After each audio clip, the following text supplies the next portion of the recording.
तो जी आपकी मोहब्बतें मेरे सामने हैं। शुरुआत करते हैं फेसबुक से। हाफिज हसन हमारे साथ मौजूद हैं। कहते हैं अस्सलाम वालेकुम रिस, कैसी हैं आप? जस्ट इतना बता दें कि अगर कोई किसी को छोड़ जाए, पहले खूब वादे करे एंड बाद में सारे वादे तोड़ जाए, तो उस शख्स के साथ क्या करना चाहिए?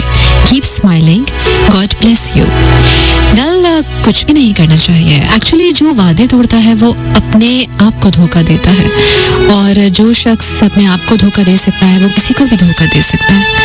और मेरा नहीं ख्याल, देखिए, मोहब्बत में, प्यार में ज़ोर ज़बरदस्ती के रिश्ते नहीं होते। जो इंसान आपको, आपके जज्बे को, उस प्यार को, उस एहसास को, उस फीलिंग को, उस ताल्लुक को, उस रिश्ते को फॉर ग्रांटेड ले, आई डोंट थिंक कि आपका कोई भी इंटरेस्ट फिर उसकी तरफ या उसके टुवर्ड्स बढ़ना चाहिए। लेट हर गो।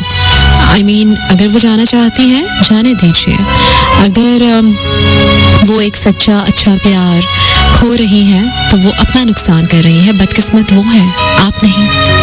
प्रेम राशि हमारे साथ मौजूद है जी। कहते हैं सलाम प्यारी, दिल के अफसाने में आपको वेलकम कहते हैं। हमेशा की तरह आपका बहुत ही शिद्दत से इंतजार था। थैंक यू प्रेम। बहुत सामान है तुम पर, सुनो पास वफा रखना। अच्छा, सभी से तुम मिलो लेकिन जरा सा फासला रखना। बिछड़ जाना भी पड़ता है, जरा सा हौसला रखना।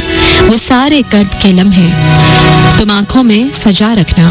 अभी इम्कान बाकी है, लब पे तुम दुआ रखना। बहुत नायाब है देखो, हमें सबसे जुदा रखना।